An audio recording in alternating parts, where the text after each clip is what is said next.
Our family was eating lunch together, then suddenly heard someone knocking on the door loudly. My mom couldn't hide the amazement on her face. She told my dad to go out and look who it was. My dad opened the door and looked around. It was Mr. Kun, one of our neighbors. He looked anxious as sweat was dripping down his face. Mr. Kun asked my dad to help him take his son to the hospital urgently as he was in critical condition. My dad quickly reached to his jacket and then went with him. As Mr. Kun slowly regained his composure, he told my dad that his son Kalim was suffering from a strange disease that made him unable to move. Out of curiosity, I decided to follow them. My dad switched on the engine of his truck. He usually used it to carry farm produce in my village. Even though my dad told me to stay home, I insisted on going with him. My dad held at me. "Stay home! This is none of your business." But I tried to convince him to let me go with him, even promised not to cause him any inconvenience on the way. As they were in a hurry, my dad agreed to take me with him.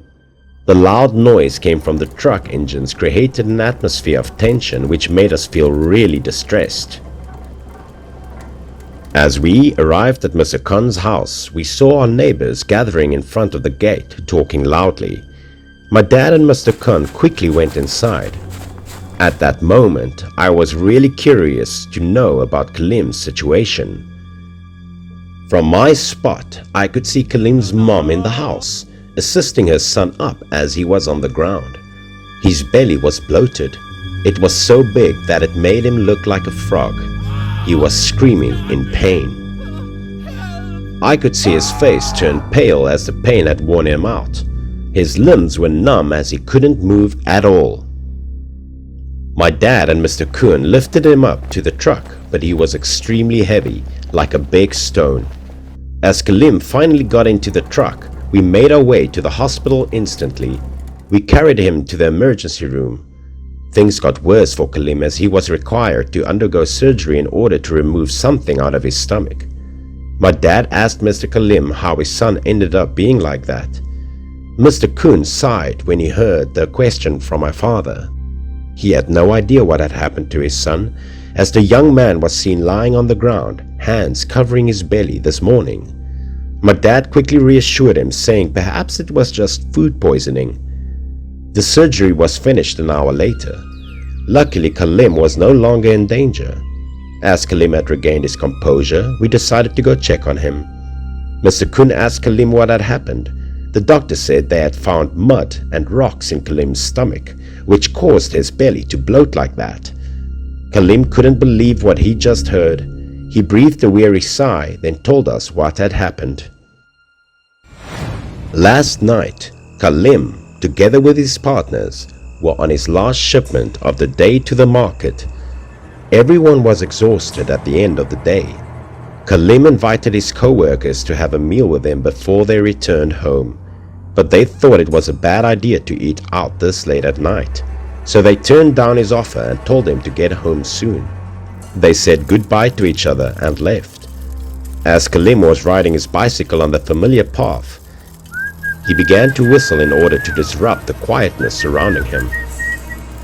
All of a sudden, he felt like there was an extra weight, as if there was someone sitting on the bike seat. As the man turned around, he saw a young woman sitting behind him. The woman greeted Kalim, asking why he returned home so late. It wasn't much of a surprise for Kalim to see this woman, as the two had met before. The woman always asked him for a ride every time she saw him going past the street. But he was wondering how he didn't have any idea about her getting on his bike. What was even stranger to him was when Kalim started a conversation with the woman, she stayed silent and ignored him. The woman told Kalim to stop the bike. It was at this moment something terrifying happened to him. As Kalim turned around, he no longer saw the woman being with him. He confusedly looked around, searching for her. But what came into sight was just a vast, empty space, with no houses to be seen. Was the woman's house deep in the forest? Khalim was really curious about her. Khalim continued to pedal his bike. Suddenly he saw 3 strangers coming out of a clump of bushes as they walked towards him. Khalim was amazed. He wondered to himself why these 3 men were blocking his way. One of the guys talked to him. Hey. The man said he and his friends had just finished their shift at work and were on their way home. The group intended to paint the town red tonight as they'd received their payday. Khalim's eyes dilated as he listened to the guy. Being absolutely under with work for days made him crave the smell of liquor.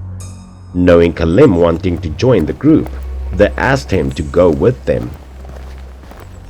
Their amiability made it impossible for Khalim to turn down the offer. They took him to an abandoned housing block which looked pretty hushed and scary. Khalim felt worried. He came up with the reason of living far away from here yet had to return home early, then said goodbye to them. But one man in the group refused to let him leave. He told Khalim to stay as it was dangerous to go outside this late. Moreover, Khalim could stay the night in his house and had a drink with him. The man even told Khalim they were working at the same company. Then he guided Khalim to a large, spacious house. As soon as he walked in, the smell of food instantly caught his attention as his stomach growled. They told him to sit at the table while bringing out liquor. At first, Khalim was quite shy to be there. He timidly scratched his head. As the host poured out the wine, he told Khalim to make himself at home and enjoyed his stay there. The man raised a toast to Khalim. His hospitality made him feel really comfortable. Khalim was no longer being timid as he drank up his glass of wine. The men altogether raised their glasses to celebrate their friendship. They drank and chatted happily afterwards. As it was nearly morning, Khalim had eaten up all the food on the table. He couldn't stop complimenting how delicious the food was while enjoying the dishes.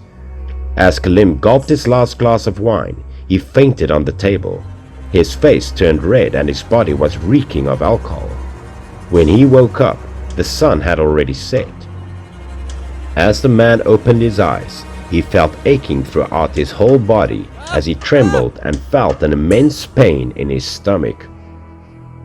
When Khalim looked down, he panicked to find out that his abdomen was swollen while the pain became more and more unbearable to him. It's not to say that at the moment his body was covered with mud. There was more stuff in his mouth and sand remained in his mustache. He found himself lying inside a deep hole, in the middle of nowhere while the 3 people he met last night had disappeared. Khalim wondered if it was him being too wasted that they dragged him out of the house. He stood up, tried to climb out of the hole, but the man was terrified by the horrifying scene in front of him. There were graves appearing before his eyes. The majority of them had been desecrated. Khalim stood in bewilderment, witnessing the horrific scene. He was filled with sheer terror as he told us about the incident. After being discharged from the hospital, Khalim returned to the place with his dad. Turned out that it was a mass grave of a family which was involved in a traffic accident. Around the area, people usually saw a female ghost asking them for a ride, and the mysterious men trying to lure someone to their whereabouts.